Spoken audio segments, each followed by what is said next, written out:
आज की इस वीडियो में पूरी यूपी जीके के ऐसे टॉप लेवल के साथियों क्वेश्चंस देखेंगे, पूरे के पूरे साथियों 100 क्वेश्चंस यहां पर हम लोग देखेंगे। और मेरा मानना है कि ये 100 क्वेश्चंस की अगर बात करते हैं यूपी जीके के ऑल टॉपिक को साथियों कवर करेंगे। तो अगर साथियों आपको ऑल टॉपिक्स को कंप्लीट करना हो यूपी जीके के तो इन 100 सवालों को रट कर जाइएगा। मैं कहूंगा साथियों घोल कर इनको पी लीजिएगा अगर आप एग्जाम को निकालना चाहते हैं, अगर आप एग्जाम को साथियों क्रैक करना चाहते हैं। तो पहले नंबर का प्रश्न आपकी स्क्रीन पर है कि 10 मई 1857 को भारत के महान विद्रोह का प्रारंभिक विस्फोट कहां से हुआ। यानी कि जो 1857 की क्रांति हुई थी ये कहां से शुरू हुई थी, तो ये मेरठ से शुरू हुई थी, इसलिए सही जवाब आपका बी के साथ जाएगा। उसके बाद देखिए बेतवा नदी उत्तर प्रदेश के किस जिले में यमुना नदी से मिलती है। यानी कि बेतवा नदी जब उत्तर प्रदेश में साथियों प्रवेश करती है तो ये किस जिले से सबसे पहले मिलती है, किस जिले में सबसे पहले एंट्री लेती है, तो हमीरपुर में लेती है। आंसर आपका जाएगा ए के साथ। उसके बाद देखिए उत्तर प्रदेश का सबसे ऊंचा बांध इसमें से कौन सा है।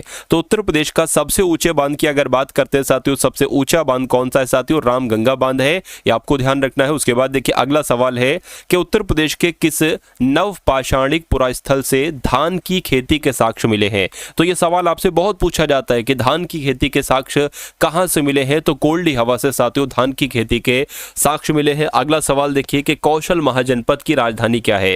यानी कि साथियों जो कौशल साथियों एक महाजनपद था, इसकी राजधानी आपसे पूछी जा रही है, तो श्रावस्ती इसकी राजधानी थी। राइट आंसर आपका जाएगा ऑप्शन नंबर डी के साथ। अगला सवाल देखिए और आपको साथियों यहां पर देखिए और मुझे बताइए कि यहां पर आपका जो सही जवाब है वो किस ऑप्शन के साथ जाएगा। यानी कि अशोक स्तंभ पर हरिशेन द्वारा रचित समुद्रगुप्त का प्रशास्ति लेख प्राप्त हुआ है।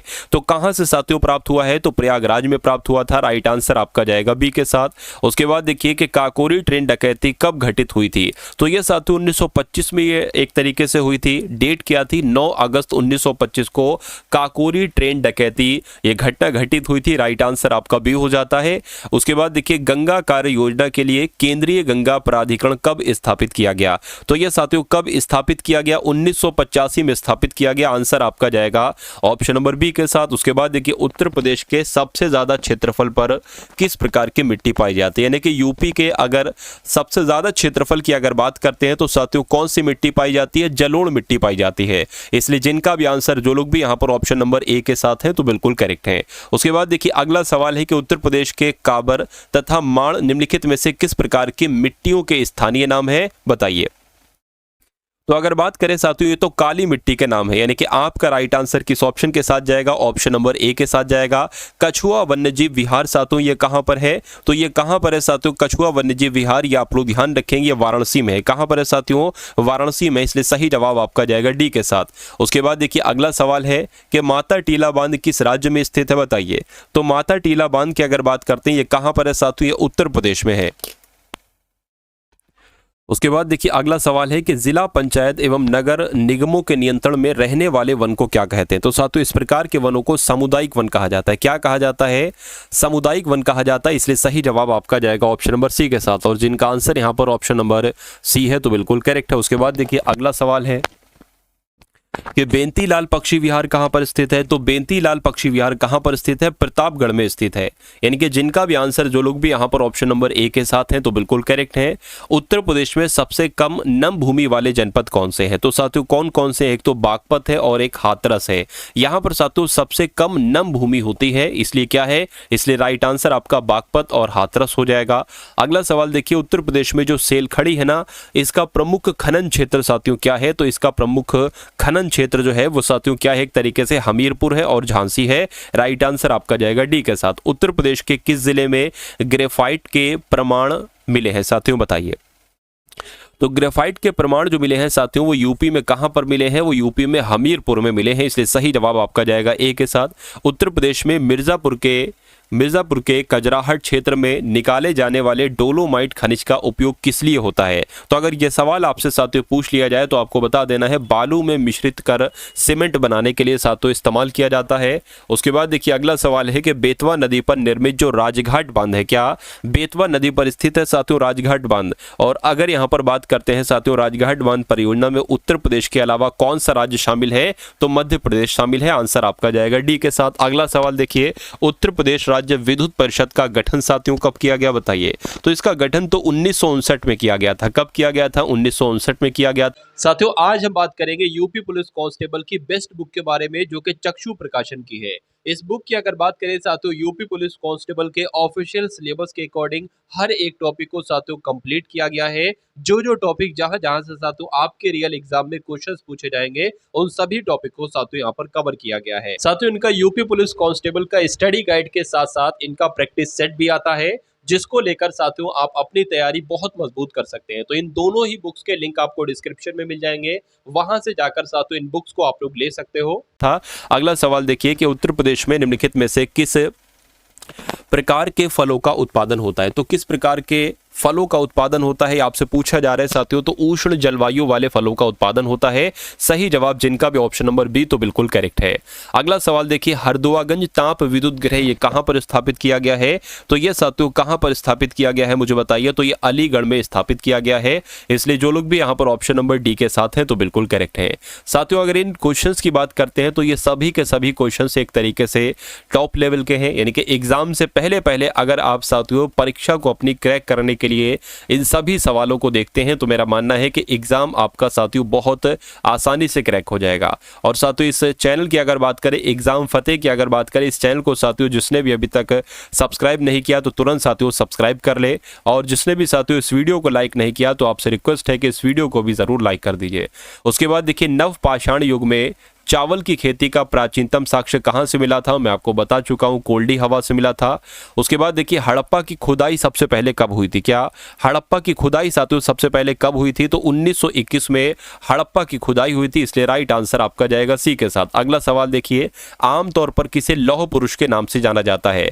तो सरदार वल्लभ भाई पटेल को किस नाम से जाना जाता है। लौह पुरुष के नाम से जाना जाता है। उसके बाद देखिए, महावीर स्वामी का जो पहले शिष्य थे उनका नाम क्या था। तो उनका नाम साथियों जमाली था। क्या नाम था उनका? जमाली था, और एक तरीके से ये साथियों उनके दामाद ही थे। उसके बाद देखिए, तो कुल मिला के जमाली यहां पर होना चाहिए। अगला सवाल देखिए कि गायत्री मंत्र का उल्लेख किस वेद में है बताइए। तो गायत्री मंत्र का उल्लेख साथियों ऋग्वेद में ही आपको मालूम होना चाहिए। राइट आंसर आपका जाएगा सी के साथ। मानव ने आग का प्रयोग सर्वप्रथम किस युग में किया था। तो साथियों किस युग में किया था मानव ने आग का प्रयोग? नवपाषाण युग में किया था। राइट आंसर आपका जाएगा ए के साथ। सिंधु घाटी सभ्यता किस काल की सभ्यता मानी जाती है। तो सिंधु घाटी की सभ्यता साथियों कांस्य युगीन सभ्यता मानी जाती है। राइट आंसर आपका सी। उसके बाद देखिए, ऋग्वैदिक आर्यों की भाषा क्या थी बताइए। तो ऋग्वैदिक आर्यों की भाषा क्या थी साथियों? संस्कृत थी। क्या थी? संस्कृत थी, इसलिए सही जवाब जिनका भी ऑप्शन नंबर बी है तो बिल्कुल करेक्ट है। उसके बाद देखिए, प्राचीनतम वेद कौन सा है। तो इसमें से प्राचीनतम वेद कौन सा हो जाएगा? ऋग्वेद ही साथियों प्राचीनतम वेद हो जाएगा। उसके बाद देखिए, ग्रीष्म काल में आने वाले तूफानों को निम्नलिखित में से किस राज्य में काल वैशाखी के नाम से जाना जाता है बताइए। तो अगर बात करते हैं साथियों हरियाणा की, तो हरियाणा आपका सही जवाब हो जाएगा, क्योंकि ग्रीष्म काल में आने वाले तूफानों को एक तरीके से काल वैशाखी के रूप में जाना जाता है, वो हरियाणा में कहा जाता है इसको काल वैशाखी। उसके बाद देखिए, निम्नलिखित में से कहाँ महाद्वीपीय जलवायु पाई जाती है। क्या पूछा जा रहा है कि महाद्वीपीय जलवायु साथियों कहाँ पाई जाती है। तो मैं कहूँगा दिल्ली में महाद्वीपीय जलवायु पाई जाती है, इसलिए जिनका आंसर यहाँ पर है ऑप्शन नंबर डी के साथ, तो मैं कहूँगा साथियों बिल्कुल करेक्ट आपका आंसर हो जाता है। चलिए उसके बाद देखिए, अगला सवाल है आपकी स्क्रीन पर कि निम्नलिखित में से रिफ्ट वैली से होकर बहने वाली नदी कौन सी है। क्या रिफ्ट वैली से होकर बहने वाली नदी कौन सी है। तो नर्मदा नदी आपका बिल्कुल सही जवाब हो जाएगा। क्या नर्मदा नदी आपका बिल्कुल सही जवाब हो जाएगा। भारत में सबसे ज्यादा गर्म स्थान कौन सा है बताइए। तो भारत में सबसे ज्यादा गर्म स्थान की जब हम बात करते हैं तो जैसलमेर आपके इस प्रश्न का बिल्कुल करेक्ट जवाब हो जाएगा। अगला सवाल देखिए कि भूकंप को दर्ज कराने वाला उपकरण कौन सा है बताइए।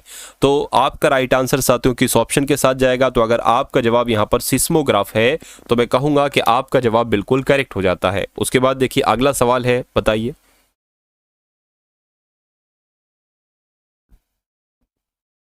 देखिए कि प्रायद्वीपीय भारत की सबसे बड़ी नदी कौन सी है। तो अगर आपसे ये सवाल पूछा जाए कि प्रायद्वीपीय भारत की सबसे बड़ी नदी कौन सी है तो गोदावरी नदी आपको बताना है। वायुमंडल की आर्द्रता मापने वाला यंत्र इसमें से कौन सा है। तो वायुमंडल की आर्द्रता मापने वाला यंत्र इसमें से कौन सा है साथियों? तो हाइग्रोमीटर की मदद से वायुमंडल की आर्द्रता को चेक किया जाता है, मापा जाता है। अलमाटी बांध किस नदी पर बना हुआ है? अगर ये सवाल आपके एग्जाम में पूछ लिया जाए तो कृष्णा नदी आपको बताना है। कौन सी नदी, यानी कि जो अलमाटी बांध है ये किस नदी पर है? ये कृष्णा नदी पर है। उसके बाद देखिए अगला सवाल है कि निम्नलिखित में से रवि की फसल कौन सी है, बताइए। तो इसमें से साथियों रवि की फसल की अगर बात करें तो गेहूं रवि की फसल है, मटर रवि की फसल है, राई रवि की फसल है, यानी कि आंसर आपका अगर है ऑप्शन नंबर डी तो बिल्कुल करेक्ट है। भारत के सबसे दक्षिणी भाग में कौन सी पहाड़ी स्थित है, बताइए। तो भारत के सबसे दक्षिणी भाग में कौन सी पहाड़ी स्थित है? कार्डेमम पहाड़ी स्थित है, आप लोग ध्यान रखेंगे। राइट आंसर आपका बी के साथ। भारत का सर्वोच्च पर्वत शिखर कौन सा है? तो भारत का सर्वोच्च पर्वत शिखर की अगर बात करते हैं तो गॉडविन ऑस्टिन ही भारत का सर्वोच्च पर्वत शिखर है। इसलिए सही जवाब जिनका भी, जो लोग भी यहां पर ऑप्शन नंबर ए के साथ हैं तो बिल्कुल करेक्ट है। चंद्र ग्रहण का क्या कारण है या चंद्र ग्रहण क्यों लगता है? तो ये सूर्य एवं चंद्रमा के बीच पृथ्वी आ जाने से लगता है, ये आप लोग ध्यान रखेंगे। इसलिए सही जवाब आपका जाएगा सी के साथ। उज्जैन किस नदी के किनारे पर है, बताइए। चलिए भाई, यहां पर अगर बात करते साथियों उज्जैन किस नदी के किनारे पर है, तो ये तो शिप्रा नदी के किनारे पर है। सही जवाब आपका बी के साथ जाएगा। उसके बाद देखिए निम्नलिखित में से किस भारतीय राष्ट्रपति का कार्यकाल सबसे लंबा रहा था? तो साथियों सबसे लंबा किसका कार्यकाल रहा था, ये आपको कुल मिला के साथियों देखकर मुझे बताना है, बताइए। चलिए साथ, उसके बाद देखिए यहाँ पर अगर बात करें कि किस भारतीय राष्ट्रपति का कार्यकाल सबसे लंबा रहा, तो ऑप्शन नंबर ए यानी कि राष्ट्रपति डॉक्टर राजेंद्र प्रसाद की अगर बात करें, ये आपके प्रश्न का सही जवाब हो जाता है। भारत के पहले नागरिक कौन कहलाए जाते हैं? तो राष्ट्रपति जो होते हैं साथियों, वर्तमान समय के राष्ट्रपति यही भारत के पहले नागरिक कहलाए जाते हैं। उसके बाद देखिए भारत के संवैधानिक प्रमुख किसे कहा जाता है? तो राष्ट्रपति को ही साथियों भारत का संवैधानिक प्रमुख कहा जाता है। अगला सवाल देखिए कि भारत के राष्ट्रपति बनने से पहले इनमें से किसे भारत रत्न पुरस्कार से सम्मानित किया गया था?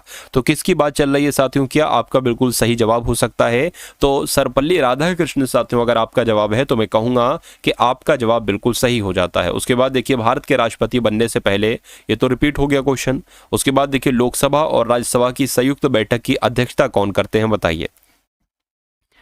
तो आप लोग यहाँ पर ध्यान रखेंगे कि जो लोकसभा के अध्यक्ष होते हैं यही लोकसभा और राज्यसभा की संयुक्त बैठक की अध्यक्षता करते हैं। आंसर आपका जाएगा बी के साथ। भारतीय गणराज्य में एक केंद्र शासित प्रदेश के प्रशासनिक प्रमुख को क्या कहा जाता है? तो क्या कहा जाता है साथियों? उपराज्यपाल कहा जाता है। यानी कि जो किसी केंद्र शासित प्रदेश के प्रशासनिक प्रमुख होते हैं उनको क्या कहा जाता है? वहां का उपराज्यपाल कहा जाता है। अगला सवाल देखिए, भारतीय संविधान के अनुसार इनमें से कौन सा राज्य के राज्यपाल की नियुक्ति का पात्रता का मापदंड नहीं है? तो यहां पर अगर बात करें कौन सा पात्रता का मापदंड नहीं है, देखिए उसे भारत का नागरिक होना चाहिए, तो ये बिल्कुल सही है। क्या अगर कोई भी साथियों एक तरीके से, एक सेकंड, हाँ यहाँ पर अगर बात करें कि कोई भी अगर संविधान के अनुसार इनमें से कौन सा राज्यपाल की नियुक्ति के अनुसार पात्रता का मापदंड नहीं है, तो अगर कोई राज्यपाल बनना चाहता है तो उसे बिल्कुल भारत का नागरिक होना चाहिए, उसकी उम्र 35 वर्ष या उससे अधिक होनी चाहिए, ये भी बिल्कुल सही है। उसे राज्यसभा के सदस्य के रूप में चुनाव के लिए अर्हता होनी चाहिए साथियों, तो ये जरूरी नहीं। अब ये जरूरी नहीं है तो यही आपसे पूछा गया था कि कौन सा पात्रता का मापदंड नहीं है, तो ऑप्शन नंबर सी वाला नहीं है। लेकिन यह भी जरूरी है कि उसे किसी अन्य लाभकारी पद पर आसीन नहीं होना चाहिए। तो कुल मिला के आपका राइट आंसर जो जाएगा वो ऑप्शन नंबर सी के साथ जाएगा। उसके बाद देखिए अगला सवाल है कि भारत के पहले उप प्रधानमंत्री कौन थे, बताइए। तो इनका नाम था साथियों सरदार वल्लभ भाई पटेल और यही भारत के पहले उप प्रधानमंत्री थे। उसके बाद देखिए अगला सवाल है कि सूर्य की दीप्तिमान सतह को क्या कहा जाता है? तो सूर्य की दीप्तिमान सतह जो होती है उसको क्या कहा जाता है? उसको प्रकाश मंडल कहा जाता है। राइट आंसर आपका जाएगा बी के साथ। और लोहा निकाला जाता है, ये क्वेश्चन आपसे बहुत आपके एग्जाम में पूछा जाता है कि लोहा जो निकाला जाता है क्या वो हेमेटाइट से निकाला जाता है? बिल्कुल साथियों हेमेटाइट से ही निकाला जाता है। उसके बाद देखिए साथियों स्वच्छ जल की मछली का सबसे बड़ा उत्पादक देश कौन सा है? यानी कि एक ऐसा देश जो कि चीन है, जो कि स्वच्छ मछली का एक तरीके से सबसे बड़ा उत्पादक देश है। आंसर आपका जाएगा ऑप्शन नंबर सी के साथ। उसके बाद देखिए अगला सवाल है कि विश्व में केले का सबसे ज्यादा उत्पादन कहां पर होता है? तो विश्व में केले का उत्पादन सबसे ज्यादा अपने देश भारत में होता है, आप लोग ध्यान रखेंगे। इसलिए सही जवाब आपका जो जाएगा वो ऑप्शन नंबर बी के साथ जाएगा। विश्व का सबसे बड़ा डेल्टा कौन सा है मुझे बताइए। तो विश्व का सबसे बड़ा डेल्टा कौन सा है? गंगा ब्रह्मपुत्र नदी का डेल्टा जो है ये विश्व का सबसे सबसे बड़ा डेल्टा है। उसके बाद देखिए फॉरबिडन सिटी के उपनाम से कौन सा जाना जाता है, तो लहासा की अगर बात करें, देखिए आपके एग्जाम में ये सवाल आएगा, आपसे पूछा जाएगा कि फॉरबिडन सिटी के नाम से किसे एक तरीके से किसको जाना जाता है, तो क्या आप बताओगे? लहासा को जाना जाता है, शहर है। विश्व में पवन ऊर्जा का सबसे बड़ा उत्पादक देश कौन सा है बताइए? तो जर्मनी आपका राइट आंसर हो जाएगा, यानी कि पवन ऊर्जा का सबसे बड़ा उत्पादक देश जर्मनी है। वेल्स घास के मैदान कहाँ पर पाए जाते हैं, तो अगर बात करते हैं वेल्ड घास के मैदान होते हैं, वेल्ड घास के मैदान साथियों दक्षिण अफ्रीका में पाए जाते हैं, इसलिए सही जवाब आपका जाएगा बी के साथ। विश्व का सबसे बड़ा यूरेनियम उत्पादक देश कौन सा है, यानी कि वो देश कौन सा है जो यूरेनियम का सबसे ज्यादा उत्पादन करता है, तो कनाडा आपका सही जवाब हो जाएगा। क्या कनाडा आपके इस क्वेश्चन का बिल्कुल सही जवाब हो जाता है। ओजोन परत पृथ्वी के लोगों की रक्षा करती है, तो किससे रक्षा करती है साथियों बताइए?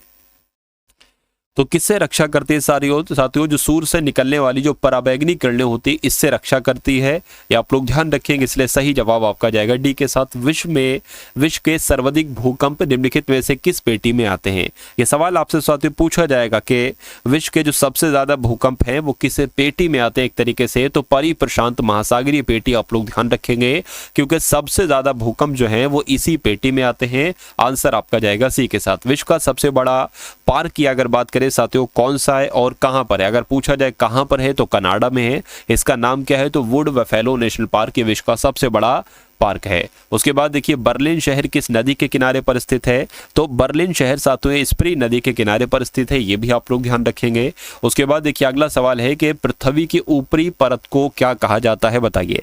तो पृथ्वी की ऊपरी परत को क्या कहा जाता है? भूपर्पटी कहा जाता है, यानी कि क्रस्ट भी कह सकते हैं इसको हम लोग। उसके बाद देखिए पृथ्वी के केंद्र में पाया जाने वाला चुंबकीय पदार्थ साथियों कौन सा है बताइए?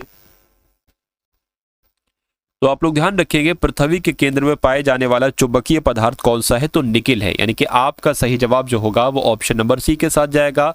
तो किस देश का प्राचीन नाम पर्शिया है बताइए? तो किस देश का प्राचीन नाम पर्शिया था, तो ईरान को साथियों पहले क्या कहा जाता था? पर्शिया कहा जाता था ईरान को, ठीक है। उसके बाद देखिए अगला सवाल है कि विश्व में प्राकृतिक रबड़ का सबसे बड़ा उत्पादक देश कौन सा है बताइए? तो विश्व में प्राकृतिक रबड़ का सबसे बड़ा उत्पादक देश कौन सा है? मलेशिया देश है, ठीक है। उसके बाद देखिए कि प्लेइंग इट माई वे किस भारतीय खिलाड़ी की आत्मकथा का नाम है? प्लेइंग इट माई वे ये किसकी आत्मकथा का नाम है? ये सचिन तेंदुलकर की आत्मकथा का नाम है, इसलिए सही जवाब आपका जो जाना चाहिए ऑप्शन नंबर सी के साथ जाएगा। उसके बाद देखिए हाउ आई प्ले गोल्फ पुस्तक, ये एक पुस्तक का नाम है साथियों, हाउ आई प्ले गोल्फ। इस पुस्तक के लेखक साथियों आपसे पूछे जा रहे हैं, तो टाइगर वुड्स इनका नाम है, और टाइगर वुड्स ही हाउ आई प्ले पुस्तक के लेखक हैं। उसके बाद देखिए अगला सवाल है कि हॉकी का जादूगर साथियों मेजर ध्यानचंद को कहा जाता है, बिल्कुल। तो इनकी आत्मकथा साथियों जो है उसका नाम आपसे पूछा जा रहा है, तो इनकी आत्मकथा का नाम गोला नहीं बल्कि गोल है, ठीक है। इनकी आत्मकथा का नाम क्या है साथियों? गोल है, इसलिए सही जवाब आपका जाएगा ऑप्शन नंबर सी के साथ। गोला नहीं, यहाँ पर गोल कर लेंगे। थॉमस कप का संबंध किस खेल से है, यानी कि थॉमस कप की अगर बात करें तो किस खेल में दिया जाता है ये थॉमस कप? तो हॉकी के खेल में दिया जाता है थॉमस कप, राइट आंसर आपका जाएगा ऑप्शन नंबर ए के साथ। उसके बाद देखिए डोला बनर्जी का संबंध किस खेल से है? तो डोला बनर्जी का संबंध तो साथियों तीरंदाजी से था। किससे था? तीरंदाजी था, इसलिए सही जवाब आपका ए के साथ जाएगा। और साइना नेहवाल का संबंध किस खेल से है? साइना नेहवाल की अगर बात करें साथियों इनका संबंध बैडमिंटन से। इनका संबंध किससे? इनका संबंध बैडमिंटन से है, सही जवाब आपका हो जाएगा ऑप्शन नंबर ए। अंतरराष्ट्रीय फुटबॉल मैच की अवधि कितनी होती है बताइए? तो 90 मिनट की अगर बात करें साथियों 90 मिनट ही अंतर्राष्ट्रीय फुटबॉल मैच की अवधि होती है। दिलीप ट्रॉफी का संबंध किस खेल से है?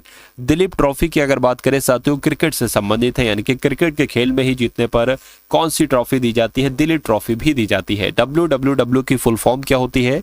तो WWW की फुल फॉर्म साथियों क्या होती है? वर्ल्ड वाइड वेब होती है, ये आप लोग ध्यान रखेंगे। इसलिए सही जवाब जिनका भी ऑप्शन नंबर बी के साथ है तो उन सभी का आंसर बिल्कुल सही हो जाता है। कंप्यूटर वायरस होता है बताइए?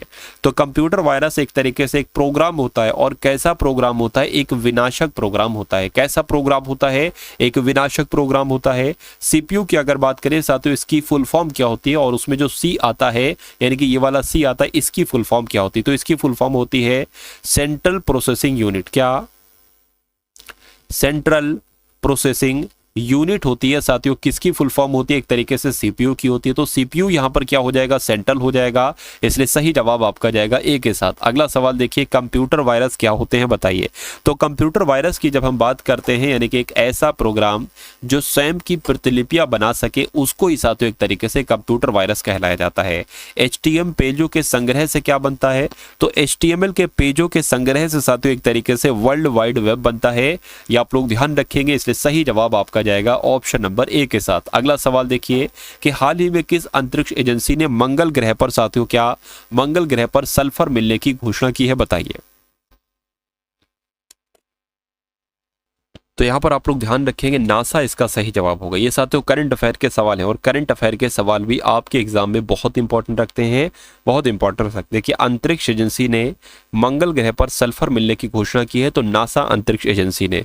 उसके बाद देखिए, हाल ही में IS वासुकी को किस राज्य के बाहरी सहयोग से संबंधित मामलों के प्रभारी सचिव के रूप में नियुक्त किया गया है? तो ये साथियों केरल आपका सही जवाब हो जाएगा। ठीक है, यानी कि किस राज्य के बाहरी सहयोग से संबंधित? तो केरल के बाहरी सहयोग से संबंधित मामलों के प्रभारी सचिव के रूप में नियुक्त किया गया है। उसके बाद देखिए, किस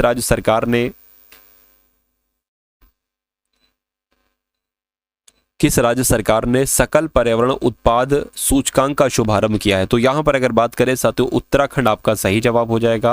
यानी कि उत्तराखंड राज्य सरकार ने सकल पर्यावरण उत्पाद सूचकांक का शुभारंभ किया है। उसके बाद देखिए, किसने गांधी मंडेला पुरस्कार जीता है? तो गांधी मंडेला पुरस्कार किसने जीता है साथियों? रिगोबर्टा मोंचुतुम इनका नाम है, और इन्होंने ही गांधी मंडेला पुरस्कार जीता है। हाल ही में किस राज्य सरकार ने मजदूरों के लिए श्रमिक बसेरा योजना शुरू की है? तो श्रमिक बसेरा योजना जो शुरू की है वो साथियों गुजरात, आप लोग ध्यान रखेंगे, यानी कि गुजरात राज्य सरकार के एक तरीके से सरकार ने मजदूरों के लिए श्रमिक बसेरा योजना शुरू की है। किसने विश्व की पहली carbon fibre high speed train का अनावरण किया है? तो यहां पर अगर बात करें साथियों, चीन आपका सही जवाब हो जाएगा। क्यों? क्योंकि चीन देश ने विश्व की पहली carbon fibre high speed train का अनावरण किया है। उसके बाद देखिए, मोटो GP इंडिया के ब्रांड एम्बेसडर कौन बने हैं? तो शिखर धवन ही कौन बने हैं साथियों? शिखर धवन ही मोटो GP इंडिया के ब्रांड एम्बेसडर बने हैं। PM स्वनिधि योजना के तहत सर्वश्रेष्ठ प्रदर्शन करने वाला राज्य कौन सा है? तो साथियों मध्य प्रदेश इसका सही जवाब हो जाएगा। ठीक है, मध्य प्रदेश आपको बिल्कुल सही जवाब हो जाएगा। कौन 10वें अफ्रीकी देश के रूप में संयुक्त राष्ट्र जल कन्वेंशन में शामिल हुआ है? तो आइवरी कोस्ट की अगर बात करें, आइवरी कोस्ट यहां पर सही जवाब हो जाता है कि विनय मोहन क्वात्रा किस देश में भारत के राजदूत बनाए गए हैं? तो ये साथियों अमेरिका में बनाए गए हैं। यानी कि विनय मोहन क्वात्रा की अगर बात करें तो अमेरिका देश में भारत के राजदूत बनाए गए हैं। और भारतीय प्राणी सर्वेक्षण द्वारा डॉगफिश शार्क की नई प्रजाति कहां पर साथियों खोजी गई है? तो केरल में खोजी गई है। आंसर आपका बी के साथ जाएगा। उसके बाद देखिए, विदेश मंत्री S जयशंकर ने कहां मैत्री उद्यान का उद्घाटन किया है? तो मैत्री उद्यान का उद्घाटन साथियों कहां पर किया है? मॉरिशस में किया है। इसलिए सही जवाब आपका ऑप्शन नंबर सी हो जाता है। भारत और किस देश ने पाम ऑयल के क्षेत्र में सहयोग बढ़ाने का फैसला किया है? तो आपका राइट आंसर जो होगा वो मलेशिया एक तरीके से हो जाएगा। क्या आपका राइट आंसर हो जाएगा? मलेशिया आपका राइट आंसर हो जाएगा। उसके बाद देखिए, अगला सवाल है आपकी स्क्रीन पर कि केंद्रीय मंत्री BL वर्मा ने सामाजिक अधिकारिता शिविर का उद्घाटन साथियों कहां पर किया है बताइए। तो कहां पर किया है साथियों? बदायूं में किया है। राइट आंसर आपका सी हो जाता है। उसके बाद देखिए, पॉल कागामे किस देश के चौथी बार राष्ट्रपति चुने गए हैं? तो ये साथियों एक तरीके से रवांडा के चौथी बार राष्ट्रपति चुने गए हैं। पॉल कागामे इनका नाम है। उसके बाद देखिए, किसे महारेरा के अध्यक्ष के रूप में नियुक्त किया गया है? तो महारेरा के अध्यक्ष के रूप में साथियों मनोज सैनी को नियुक्त किया गया है। राइट आंसर आपका बी के साथ जाएगा। अगला सवाल देखिए, कौन यूरोपीय संसद की अध्यक्ष बनी है? तो यूरोपीय संसद की अध्यक्ष की अगर बात करें साथियों, कौन बनी है मुझे बताइए। चलिए,